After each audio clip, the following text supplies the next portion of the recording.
በሀገረ ሊቢያ ዜጎች የቤት ባለቤት መሆን እንደ ሰብአዊ መብት ይቆጠራል። ጋዳፊ የሊቢያ እያንዳንዱ ዜጋ የመኖሪያ ቤት የማግኘት የመንግስት ግዴታ እንዲሆን አድርገዋል። የኤሌክትሪክ ኃይል ለሊቢያ ዜጎች ያለምንም ክፍያ ለመላው የሀገሪቷ ዜጋ በነፃ አዳርሰዋል። በሊቢያ ሕግ ባንኮች ለዜጎቻቸው የሚያበድሩት ብድር ምንም አይነት ወለድ አይከፈልበትም ነበር። የሊቢያ ሀብት ለሊቢያውያን በሚለው አቋሙ ህዝቡንም ሀብታም ሀገሩንም የበለጸገች አፍሪካዊ ሀገር አድርጎ የነበረው የሊቢያው ታላቅ መሪ ሙአመር ጋዳፊ የአሜሪካንና አውሮፓውያን የነዳጅ ኩባንያዎች ከሀገሩ ካባረረ በኋላ ከሁለቱም ዘመቻ ተጀመረበት። ኦፕሬሽን ኦዲሴይ ዳውን የተባለው ጋዳፊን ማስወገድ ተልዕኮን ያደረገ ሚስጥራዊ ኦፕሬሽን ከተደራጀ በኋላ በተለያየ ሴራ ሞክሮት አልበገር ያላቸውን ጋዳፊን ለማስወገድ ሊቢያን በቦምብ መደብደብ ጀመሩ። በመጨረሻም በ2011 አሜሪካና አጋሮቿ አይደለም ለአገሩ ለመላው አፍሪካውያን ብሩህ ቀን ነፃነትና እድገትን የሚመኘውን ታላቁ መሪ ሙአመር አቡ ሚኒያር ጋዳፊን አስወግደው ሊቢያን ፍርስርሷን አወጧት። የሀገር ድምጽ ቤተሰቦች በዛሬው ዕለት የደጉን የሊቢያ መሪ የህይወት ጉዞ ጋዳፊ ማናቸው የሚለውን በሰፊው እንቃኛለን። ቻናላችንን ሰብስክራይብ፣ ሼር እና ላይክ እንዲሁም ዝግጅቶቻችን በፍጥነት እንዲደርሷችሁ የደውል ምልክቱን ብትጫኑ እንጠይቃለን። መልካም ቆይታ ይሁንላችሁ።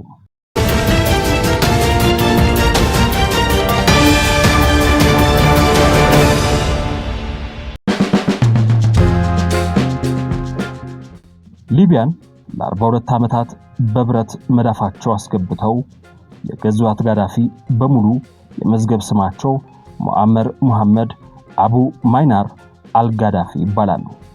በአብዛኛው ዓለም ከነ ወታደራዊ ማዕረጋቸው በኮሎኔል ሙአመር ጋዳፊ ያውቃቸዋል።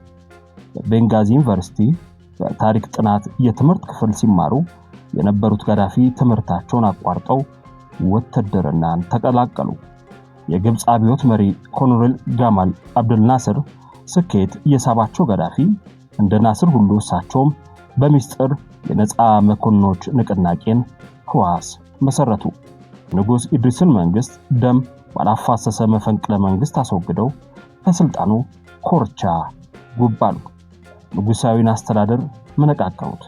ሊቢያ በህዝብ ምክር ቤት የምትመራ ሪፐብሊካዊት ነች አሉ። ሊቢያ አረብ ጃማህ ሐሪያም ሲሉ ጠሯት።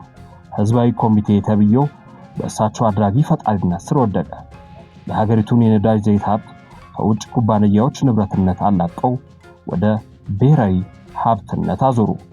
አረንጓዴው መጽሐፍ በተሰኘ ሰነዳቸው አረብ ሶሻሊስት መሆናቸውን አወጁ። ኮሎኔል ሙአመር ጋዳፊ ሲያሻቸው የአረብ ብሔርተኛ አቀንቃኝ ሲሆኑ ደስ ባላቸው ጊዜ በፓን አፍሪካኒዝም አራማጅነት ብቅ አሉ። የሥርዓታቸው ፍጻሜ በተቃረበበት ወቅት የተለያዩ የአፍሪካ ሀገሮች የጎሳ መሪዎችን ሰበሰቡ። ንጉሶች ሲሉ ጠሯቸው። ራሳቸውንም የአፍሪካ ንጉስ ነገስት ሲሉ ሰየሙ። ጋዳፊ በአፍሪካ ንጉሰ ነገስትነታቸው ብዙም አልዘለቁም። ከዓመታት በፊት በጎረቤት ቱኒዚያ የተለኮሰው የአረብ ስፕሪንግ የተሰኘው ህዝባዊ ማዕበል የቀድሞውን ፕሬዝዳንት ቤን አሊን አስተዳደር በአጭር ጊዜ ገንጥሎ ጣለው። የሊቢያ ህዝብም ከ42 ዓመት ቆፈኑ ተላቀቀ። በምስራቅ የሀገሪቱ ክፍል የጋዳፊን ስርዓት ለማስወገድ ሆ ብሎ ተነሳ። ጋዳፊ መብት ጠያቂዎችን ልክ እንደሚያስገቧቸው በማስፈራራት ዝንቦች፣ ትንኞች፣ በረሮች ሌላም የነፍሳት ቅጥያ በመለጠፍ ሳደቡ። ተቃዋሚዎቻቸው ጋዳፊ እንዳሰቡት በዝንብና ትንኝነት አልቀሩ። ተቃወሟቸው። ወዲያውኑ ወደ ተጠናከረ የትጥቅ አመጽ ተሸጋገረ። የሰሜን አትላንቲክ የጦር ቃል ኪዳን ድርጅት ኔቶ ከበረራ እግድ የሆነ ቀጠና ከለለባቸው። ቤተመንግስታቸው፣ የጦር አውታሮቻቸው፣ አብዮቱ መንግስታዊ ተቋሞቻቸው፣ የኔቶ የጦር አውሮፕላኖችና የጦር መርከቦች ድብደባ ኢላማ ሆኑ። በዚህ የተበረታቱት የሊቢያ አማጽያን በጋዳፊ ሰራዊት ላይ ወታደራዊ የበላይነት አገኙ። አማጽያኑ ከዓመታት በፊት በርዕሰ ከተማዋ ትሪፖሊ የባብል አዛዚያን ቤተመንግስትን ሲቆጣጠሩ የጋዳፊ ስርዓት እንዳበቃለት ያህል ተቆጠረ። ጋዳፊ ወደ ትውልድ ስፍራቸው ሴርት ሸሹ። በዚያም ተዋጉ። የስርዓታቸው ጀንበር እየጠለቀች መጣች።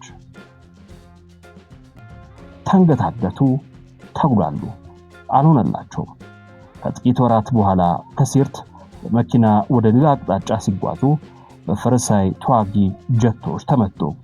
ከፍሳሽ ማስወገጃ ቱቦ ውስጥ በአሳፋሪ ሁኔታ ተጎትተው ከተያዙ በኋላ ሙአመር ጋዳፊ ለአንዴና ለመጨረሻ ጊዜ ተገደሉ። ስልጣናቸው ብቻም ሳይሆን ሕይወታቸውንም አጡ። የ42 ዓመት ፈላጭ ቆራጭ አገዛዛቸው ምዕራፍ ተዘጋ። ስለ ደጉ መሪ ኮሎኔል ሙአመር ጋዳፊ በስልጣን ዘመናቸው ለዜጎች ያደርጉ የነበረውን በጥቂቱ እንመልከትና ሰውየው ማናቸው የሚለውን በጉልህ ለመረዳት ይቻላል። ለሊቢያውያን የኤሌክትሪክ ኃይል ለሊቢያ ዜጎች ያለምንም ክፍያ ለመላው የሀገሪቷ ዜጋ በነፃ አዳርሰዋል። የሊቢያ ሕግ ባንኮች ለዜጎቻቸው የሚያበድሩት ብድር ምንም አይነት ወለድ በወቅቱ አይከፈልበትም ነበር። በአረብ ሊቢያ ዜጎች የቤት ባለቤት መሆን እንደ ሰብአዊ መብት ይቆጠራል። ጋዳፊ የሊቢያ እያንዳንዱ ዜጋ የመኖሪያ ቤት የማግኘት የመንግስት ግዴታ እንዲሆን አድርጓል። የሊቢያ ዜጎች ትዳር ሲወጡ ለሙሽሮች መቋቋሚያ 50,000 የአሜሪካን ዶላር ሰጣቸዋል። በሀገረ ሊቢያ ትምህርትና ሕክምና ነፃ ነው። ጋዳፊ ፊደል የቆጠሩ ዜጎችን ቁጥር ከ25 በመቶ ወደ 83 በመቶ አሳድገዋል። ወደ ግብርና የሚገቡ ሊቢያውያን የግብርና መሳሪያና ቦታ በነፃ በመንግስታቸው ጀባ ይሰጣቸዋል። ለሊቢያን ዜጎች በአገሪቷ ሊቢያ ውስጥ ባሉ የሕክምና መስጫ ሆስፒታሎች የማይቻል ሕክምና በሙሉ የመንግስት ወጪ ሕክምናውን የሚያገኙበት በሌላ ሀገር እንዲያገኙ ይደረጋል። በዚህ ብቻ አይበቃም።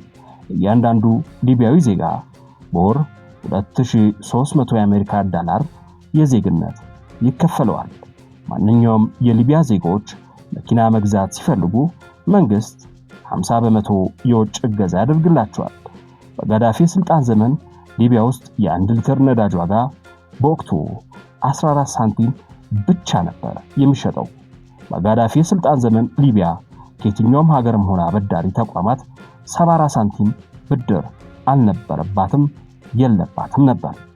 አንድ የተመረቀ ሊቢያዊ ስራ እስኪያገኝ ድረስ በተመረቀበት ሙያ ሊያገኝ የሚችለውን ደሞዝ መጠን ከመንግስት በየወሩ ይሰጠዋል።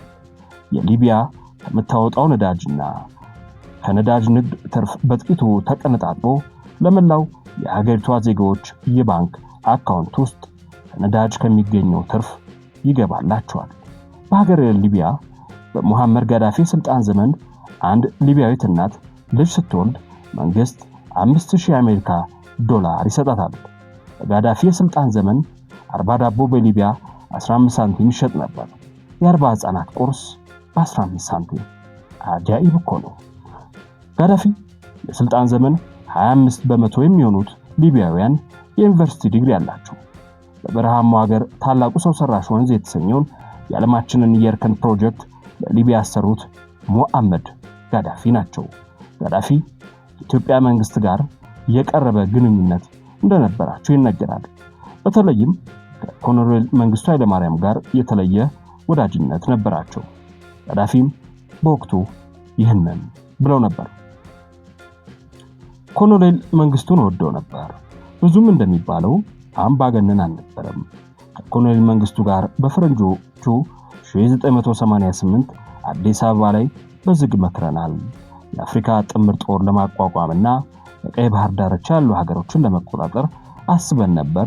መንግስቱም እሺ ብሎ ተስማምተን ወዲያው ግን ለመንግስቱ የቤት ስራ ተሰጠው ይላሉ ጋዳፊ በወቅቱ የነበረው ጊዜ በመጽሐፋቸው ሲያስታውሱ። በኢትዮጵያ የመሰነጣጠቅ ፖለቲካ ተጀምሯል። መንግስት ጥምር ጦር ለማቋቋም ያሰበው ሀገሪቱ ላይ ያሉትን ታጣቂዎች ከደመሰሰ በኋላ ነው ብለው ነበር። መንግስቱ በአንድ ጊዜ ከሁሉም ጋር ተጣላ ያሉት ጋዳፊ ሱዳን፣ ግብጽና ጅቡቲ፣ ኬንያ፣ ሲአይኤ፣ ሞሳድ ሆነው መከሩበት። ያኔ እነ ሱዳን፣ እነ ግብጽ፣ እነ ኬንያ፣ እነ ጅቡቲ ኢትዮጵያ ውስጥ መንግስቱን ለሚወጉ ኃይሎች ድጋፍ ያደርጉ ነበር። እኔ ሱዳንን ተይ ብያት ነበር። መጨረሻ ላይ ግን ሳናስበው መንግስቱን አሳረዱት። በተቻለኛ አቅም ግን ከነበሩን አውሮፕላኖች በተጨማሪ ያሉንን የጀት ቦምቦች ለመንግስቱ ሰጥተናል። እስራኤል፣ አሜሪካ፣ ኬንያ፣ ጅቡቲ፣ ግብጽ፣ ሱዳን ምዕራባውያን ሆነው መንግስቱን ወጉት። ሩሲያ ኢትዮጵያ ጎን ብትሆንም እንዳሁኑ አቅም አልነበራትም ብለዋል ሙአመር ጋዳፊ። መንግስቱ ወደር የሌለው ጦር፣ የአፍሪካን አንድነት ወዳጅና አፍሪካዊ መሪ ነበር።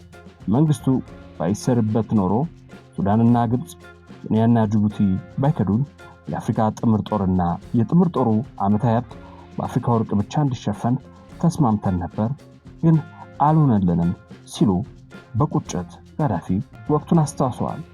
ይህ የጋዳፊ ንግግር የተወሰደው የፕሬዝዳንት ሙሐመድ ዑመር ጋዳፊ ልጅ ስለ አባቱ የህይወት ታሪክ መጽሐፍ ባሳተመበት አንድ ምዕራፍ ላይ ነው እያልን የዕለቱን ዝግጅት አጠናቀቅን። ተመልካቾች ቻናላችንን ሰብስክራይብ፣ ሼርና ላይክ እንዲሁም የተለያዩ ዝግጅቶቻችን በፍጥነት እንዲደርሷችሁ የደወል ምልክቱን እንድትጫኑ እየጠየቅን በዚሁ ተሰናበትን። ሰላም ለምድራችን፣ ሰላም ለኢትዮጵያ። መልካም ቆይታ ይሁንላችሁ።